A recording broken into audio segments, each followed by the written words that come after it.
Hey, Donna, do you like cats? Drippy little things. Moving along about a foot above the ground. Above? You mean on the ground? Just dripping. Behind furniture. Little spring flowers blew in them that come up first. Yeah. Before someone stomps on them and they're all gone.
Well, it doesn't matter what I think. I kind of have to tip my hat to any entity that could bring so much integrity to evil. I mean, imagine it's a seemingly voluntary and privatized gulag just managed to eliminate the meddling middleman of public accountability and free will and wrapped up in a little bow and give it to the public like a gift. I mean, come on, this is...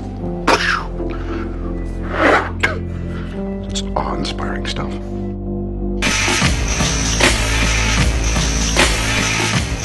It's not the same, my friend. It's not the same thing.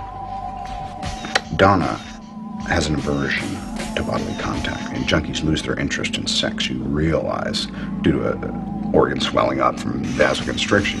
And I have observed in her an inordinate failure of sexual arousal, not just toward Bob Arctor, but other males as well.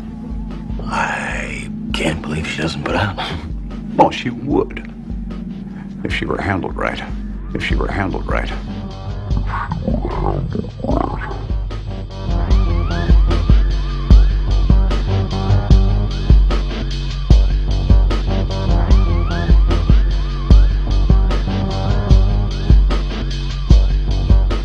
That fucking Barris. You know how he works?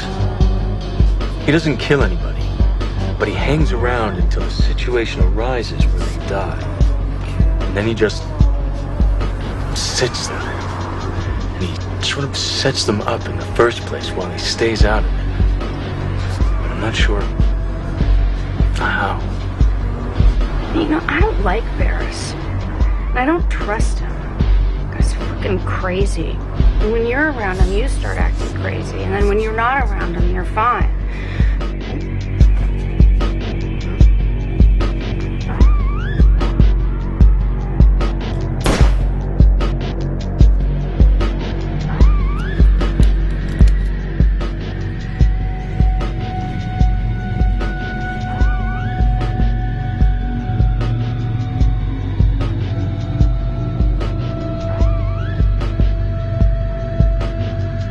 What happened? How'd I get here?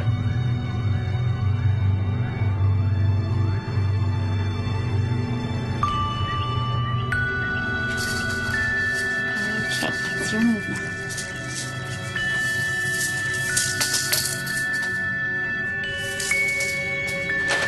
Anyone want some popcorn?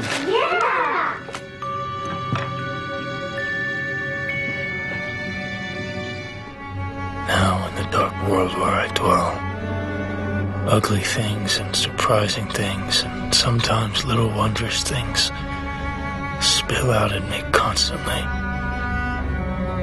And I can count on nothing. You show what we regard more as competition phenomenon than impairment. Yeah? Competition between the left and the right hemispheres of your brain. It's like you have two signals that interfere with each other by carrying conflicting information. So what does all this mean? Well, I'm sure you know already. You've been experiencing it without knowing why or what it is. The two hemispheres of my brain are competing? Yes.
Now that you're sitting comfortably, I shall begin. My initial approach was far too narrow. When Blackwood invited me to Pentonville Prison, he suggested I widen my gaze, and at minimum I have done just that. In fact, I may well have reconciled thousands of years of theological disparity. But that's for another time. Blackwood's method is based on a ritualistic, mystical system that's been employed by the Temple of the Four Orders for centuries. To fully understand the system, to get inside it, I reenacted the ceremony we interrupted at the crypt, with a few enhancements of my own. My journey took me somewhat further down the rabbit hole than I had intended, and though I dirtied my fluffy white tail, I've emerged enlightened.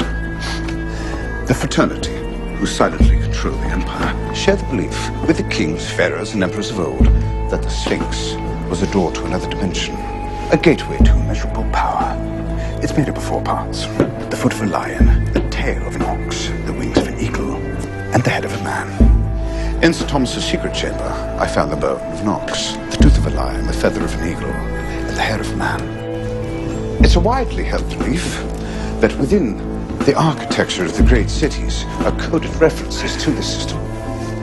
I, using musical theory, have created order out of chaos.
It's only after we've lost everything that we're free to do anything.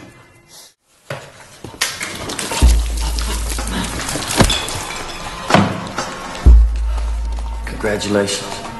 You're one step closer to hitting bottom.